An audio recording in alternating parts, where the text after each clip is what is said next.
Hey everyone, Anthony Ward's Training Academy. The subject today is about getting offline. I say it all the time. And just because I say it doesn't mean that everybody always understands that principle. Getting offline, in the heat of the moment, everyone wants to stay right in front of their, if they're boxing, if they're kickboxing, if they're doing Wing Chun, if they're doing Kali, whatever it is. A lot of the guys, it's like if you're doing Huba, everybody stays right in front of their opponent. Now, which is fine if you want to get hit, okay? And guys will tell me, they'll say, well, I'm doing it because I want to understand the drill first before I start getting offline. That's backwards thinking. And I say backwards thinking because if you're not practicing what it is you're supposed to be doing in a confrontation, you're not going to do it in a real fight. Because that shock mode, when somebody does hit you, all you want to think is just, either cover up or get in and start hitting them back. So you have to practice that in everything that you're doing. Now, if, for example, if I'm going to be working here on the dummy, I want to move. See, my footwork, I move this direction. That punch is coming in, I move this direction. The second that I start doing this, okay, I'm still right in front of that guy. And the last place he saw me, which was right here, is where he's going to punch. And this is what, I guess, looking at the totality of the situation, get offline. Get offline. Doesn't matter what you're doing, okay? Get offline, okay? I'm doing a female triangle. So I may move, I may get offline here. I may move, get offline. I may move here, get offline. But it's not always that my body needs to get offline. Sometimes it's just my head that gets offline, so I don't get hit. Now, if I have a stick, it could be a stick. This is a Kokobolo, one that I designed off of Guru Dan's a blade that they used in the Philippines, but it's still a stick, okay? It still hurts when you get hit with it. It doesn't matter what kind of finish you have on it, what kind of edge you have on it, it's still going to hurt when you get hit with it. So if I'm here, okay, and this person is moving in, okay, so I can move here and I can hit that position.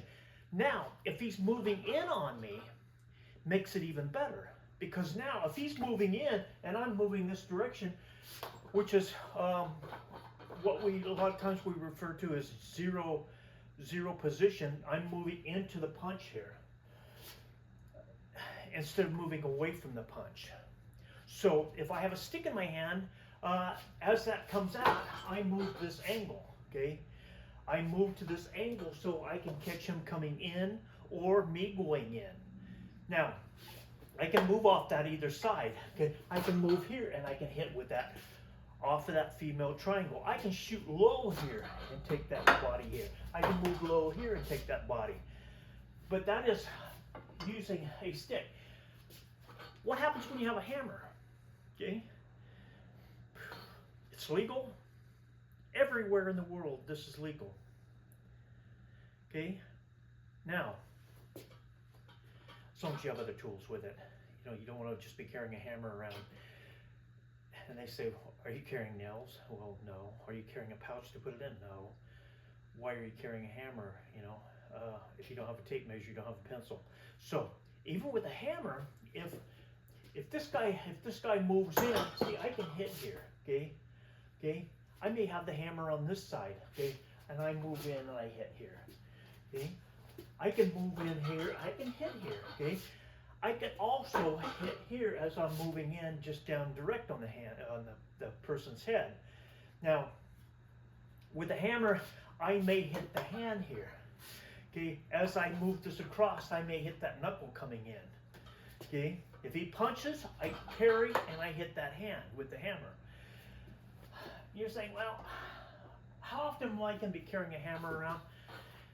The hammer isn't the point. Okay, as experts, we have to think, what is at our disposal that we can use anytime, anywhere? I mean, it can be a seatbelt, it can be a ballpoint pen, it can be a pair of scissors, it can be a hole punch. Everything should be the same up here.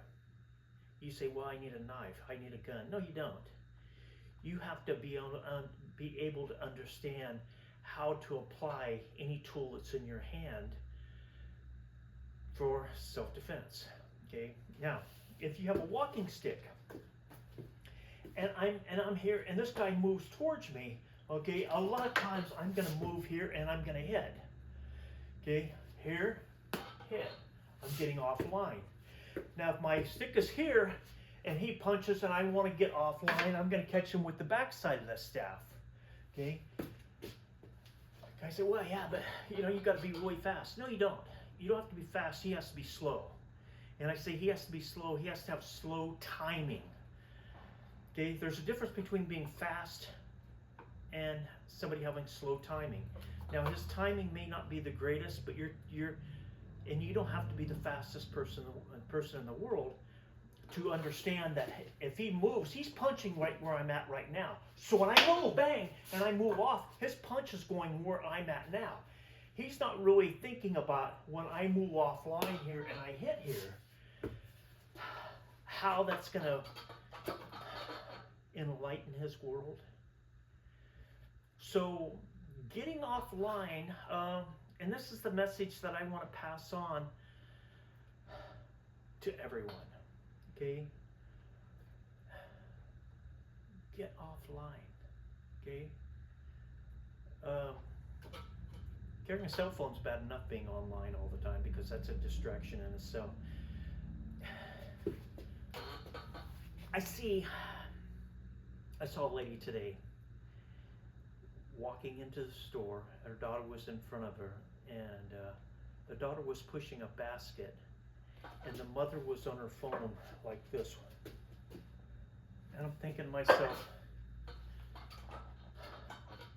she had no clue what was going on around her. All she knew that her daughter was in front of her pushing the basket, and her daughter was probably 12 years old. So much for situational awareness. Okay, I only think she saw me, and I was 4 feet from her, but she was so ingrained in her phone. And so getting offline, that's my other touchy subject. Getting offline, paying attention, situational awareness. But today, it's like I said, it's just understanding how to get offline. It doesn't have to have, you don't have to have any type of a weapon. I can just move here. Okay, I can just move here and get offline. Move, get offline. Move here, get offline. It can be a rope with a weight on it. It can be your glasses with a strap on it. Anything, everything. But learn to get offline. In the real world, it's great if I stand here in front of him and I can block everything he throws, okay? But why be stupid, okay? Okay, he might be faster than me. He might be stronger than me. But the one thing we have over them is understanding of getting offline, okay? Getting offline. And like I said, if you're doing Hubud, if you're doing Chisao, whatever it is, practice it getting offline. Don't just stand here and do this and say, well, I'm working on the drill. Wrong.